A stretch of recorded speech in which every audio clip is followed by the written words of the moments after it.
हमारी पिछली video Baahubali 3 fan made theory से आप जानते हो कि यश देव ने युद्ध के मैदान में महेंद्र बाहुबली को तलवार से घायल कर दिया था। कटप्पा और अवंतिका बाहुबली को लेकर असलम खान के साथ उसकी सल्तनत में चले जाते हैं। बाहुबली के घायल होकर युद्ध के मैदान में चले जाते ही शालके अपनी सेना लेकर माहिष्मती के राजमहल पर कब्जा करने के लिए आगे बढ़ता है, लेकिन उधर देवसेना राजमहल के बाहर एक योद्धा की तरह युद्ध करने के लिए तैयार होती है। अब देवसेना और शालके के बीच युद्ध होता है। देवसेना पूरी बहादुरी से लड़ती है, लेकिन देवसेना शालके के हाथों मारी जाती है। अब माहिष्मती के राजमहल और माहिष्मती साम्राज्य पर शालके और यशदेव का राज हो जाता है। असल में यशदेव भल्लाल देव का पुत्र नहीं है। भल्लाल देव के पिता बिजाल देव ने महेंद्र बाहुबली और देवसेना से झूठ बोला था कि यशदेव भल्लाल देव का पुत्र है। बिजाल देव ने यह सारा षड्यंत्र महेंद्र बाहुबली को मारने के लिए रचा था। इस षड्यंत्र में शालके और यशदेव, जो असल में काल के साम्राज्य का रहने वाला एक बहरूपिया है, असल में यशदेव उस प्रजाति का है जो अलग अलग रूप बदल सकता है। यशदेव ने शालके से मिलकर बहुत से साम्राज्य को जीत लिया है। यशदेव माहिष्मती की राजगद्दी पर बैठ जाता है। शालके के भाई कालके को बिजाल देव के पुत्र भल्लाल देव ने ही मारा था, इसलिए शालके अब बिजाल देव को भी मार देता है। शालके ने सिर्फ माहिष्मती साम्राज्य को पाने के लिए ही बिजाल देव का इस्तेमाल किया था।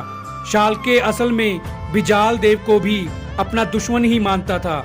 उधर अब महेंद्र बाहुबली असलम खान की सल्तनत में रहते हुए ठीक हो जाता है। जब महेंद्र बाहुबली को पता चलता है कि शालके ने बाहुबली की मां देवसेना को मार दिया है, तो अब महेंद्र बाहुबली शालके और यशदेव के खून का प्यासा हो जाता है और फिर से युद्ध करने के लिए तैयार हो जाता है।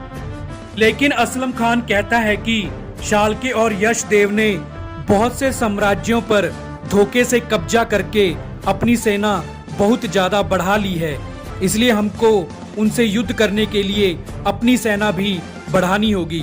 फिर अवंतिका कहती है कि हमारे पास किसी साम्राज्य की सेना तो नहीं है, लेकिन हमारे पास कुछ कबीलों के कुशल योद्धा हैं जो किसी भी शाही सेना से कम नहीं है। फिर महेंद्र बाहुबली कहता है कि अपने साम्राज्य माहिष्मती को वापस पाने के लिए और अपनी मां देवसेना की मौत का बदला लेने के लिए मुझे किसी सेना की नहीं बल्कि अपने लोगों के साथ की जरूरत है। अब महेंद्र बाहुबली के साथ 111 कबीलों के योद्धा मिलकर युद्ध करने को तैयार हो जाते हैं। इन कबीलों में वो कबीला भी होता है जिस कबीले में महेंद्र बाहुबली का बचपन शिवा बनकर बीता था। अब सभी कबीले वाले खुद ही युद्ध के लिए हथियार बनाने लग जाते हैं और युद्ध के लिए तैयार हो जाते हैं। उधर यशदेव को भी पता चल जाता है कि महेंद्र बाहुबली कबीले वालों की सेना तैयार करके युद्ध करने आ रहा है। अब युद्ध का दिन आ जाता है। एक तरफ यशदेव और शालके की सेना, जबकि दूसरी तरफ महेंद्र बाहुबली और असलम खान की सेना होती है। युद्ध शुरू हो जाता है। कबीले वाले योद्धा यशदेव और शालके की सेना पर भारी पड़ने लग जाते हैं।